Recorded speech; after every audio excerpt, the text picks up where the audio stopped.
নমস্কার বন্ধুরা, আমি মধুমিতা। আজ আমি আপনাদের সঙ্গে শেয়ার করব লাচ্ছা আলুর টিকিয়া। এটা আপনারা চাট হিসেবেও খেতে পারেন, বা এটা খেতে এমনিতেই এত ক্রাঞ্চি, এত কুরকুরে যে কোনো কিছু চাট না হলেও কিন্তু খাওয়া যায়। তো চলুন রেসিপিটা আপনাদের সঙ্গে শেয়ার করি। খুব মাত্র 2 থেকে 3 চামচ তেলে কিন্তু আপনি পুরো পরিবারের জন্য বিকেলের বা সন্ধ্যায় স্ন্যাক্স বা বাচ্চাদের টিফিনের জন্য এটা বানিয়ে নিতে পারেন। এখানে আমি নিয়ে নিয়েছি 2টো আলু। আলুটাকে প্রথমে ভালোভাবে ধুয়ে নিয়ে এভাবে ছুলে নেব। আপনারা চাইলে বেশি পরিমাণও করতে পারেন। তারপর এখানে একটা আমি গ্রেটার নিয়েছি। গ্রেটারের যে বড় ফুটোটা থাকে সেটা দিয়ে কিন্তু ভালোভাবে গ্রেট করে নিতে হবে। এখানে আমি 2টো আলুকে খুব ভালোভাবে গ্রেট করে নিয়েছি। একটু মিডিয়াম সাইজের নিয়েছি আলু দুটো। আলুগুলোকে ভালো করে গ্রেট করা হয়ে গেছে। এবার একটু জল দিয়ে পরিষ্কার করে ধুয়ে নেব।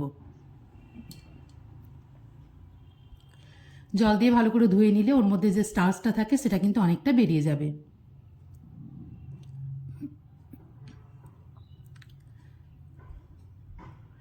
পরিষ্কার করে জল দিয়ে ধুয়ে নিয়েছি। এদিকে আমি গ্যাসের মধ্যে একটা সসপ্যানের মধ্যে জল বসিয়ে দিয়েছি পরিমাণ মতো লবণ।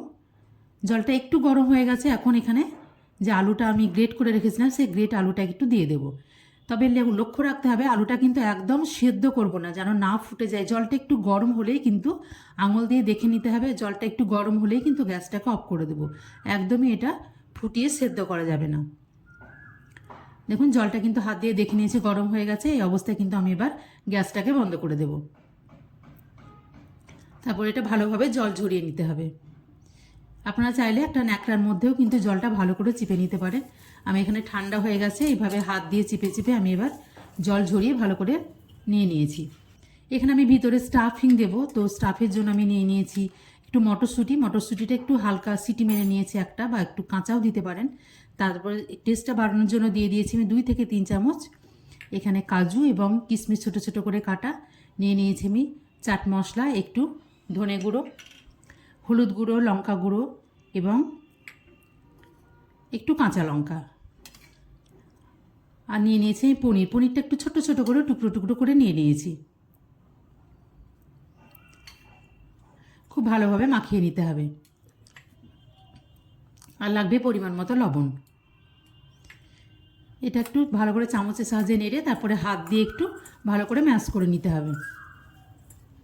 আমার স্টাফিংটা কিন্তু একদমই রেডি। এখানে আমি যে আলুটা জল ঝরিয়ে রেখেছিলাম তার মধ্যে এবার কিছুটা দিয়ে দিলাম আমি রেড চিলি পাউডার, সামান্য পরিমাণে লবণ, যেহেতু ওখানে সেদ্ধ করার জন্য আগে লবণ দেওয়া ছিল তাই সামান্য পরিমাণে লবণ দিয়ে দিয়েছি, চিলি ফ্লেক্স সামান্য পরিমাণে, আর 2 চামচ অ্যারারুট দিয়ে কিন্তু, বা আপনারা কর্নফ্লাওয়ারও দিতে পারেন। আমি এখানে কর্নফ্লাওয়ার দিয়ে দিয়েছি, বা অ্যারারুটও নিতে পারেন। বাস 2 চামচের বেশি একদমই কিন্তু দেওয়া যাবে না। তারপরে এইভাবে হাতের সাহায্যে মধ্যেটা একটু গর্ত করে নিয়ে উপর থেকে স্টাফিং দিয়ে আবারও উপর থেকে এবার আলুর লাচ্ছাটা দিয়ে এভাবে ঢেকে নিতে হবে। একটু হাতের সাহায্যে ভালো করে প্রেস করে একটা আমি গোল আকার নিয়ে নেব। খুব ঝটপট রেসিপিটি তৈরি হয়ে যায় বিকেলের রেসিপিতে, নাস্তায় বা আপনারা ব্রেকফাস্টে কিংবা বাচ্চাদের টিফিনের জন্য কিন্তু এটা দিতে পারেন। সেক্ষেত্রে একটু কাঁচা লঙ্কা কুচিটা অ্যাভয়েড করলে কিন্তু একদম ঠিক হয়ে যাবে। এইভাবে আমি বানিয়ে নিয়েছি সবগুলোকে। বানানোও হয়ে যায় খুব সোজা এবং সময়ও লাগে খুব কম। এখানে আমি একটা তাওয়ার মধ্যে 2 থেকে 3 চামচ পরিমাণ তেল দিয়ে নিয়েছি। আপনারা চাইলে কিন্তু ডিপ ফ্রাই করে নিতে পারেন, তবে এটা এতটাই টেস্টি এবং ক্রিস্পি হয়ে যায় এবং এত চটজলদি হয়ে যায় কি বেশি তেল দিয়ে একদম ডিপ ফ্রাই করার কোনো প্রয়োজন পড়ে না। এভাবে চাটুতে দিয়ে একটু মিডিয়াম আঁচে রেখে কিন্তু এগুলোকে এভাবে উল্টে পাল্টে লাল করে ভেজে নিতে হবে। এখানে 2টো আলু দিয়ে আমি প্রায় 6 থেকে 7টা মতো তৈরি করে নিয়েছি। তবে আলাদা করে আর কোনো কিন্তু এক্সট্রা তেল লাগবে না। যেহেতু এটা একটু লাল হয়ে গেছে, এটাকে না তুলে চাটুর একটা সাইডে রেখে দিয়ে সাইড থেকে কিন্তু আবার ওই তেলের মধ্যেই কিন্তু বাকিগুলো আরও 3টে আমি দিয়ে দেব। আলাদা করে আর এক্সট্রা কোনো তেল দেওয়ার দরকার নেই, খুব অল্প পরিমাণ তেলেই কিন্তু এটা হয়ে যায়। আর যেহেতু আগে থেকে এটা একটু ভাপিয়ে নেওয়া আছে, সুতরাং এটা ভেতরটাও খুব সেদ্ধ তাড়াতাড়ি হয়ে যায়। আপনারা বাড়িতে অবশ্যই একবার ট্রাই করবেন। আপনারা এর উপরে কোনো চাটনি বা সস দিয়েও খেতে পারেন, কিংবা এইভাবে এমনিও কিন্তু সার্ভ করতে পারেন। আমার এই রেসিপিটি যদি ভালো লাগে আমার চ্যানেলটিকে সাবস্ক্রাইব করবেন, লাইক, শেয়ার এবং কমেন্ট করে আমার পাশে থাকবেন। এটা এতটাই টেস্টি হয় এবং এতটাই মচমচে এবং কুরকুরে হয় যে এটার অসাধারণ টেস্ট হয়। অবশ্যই একবার বাড়িতে ট্রাই করবেন। স্টাফ দেওয়ার জন্য এটার আর এক্সট্রা কোনো কিছু ফ্লেভার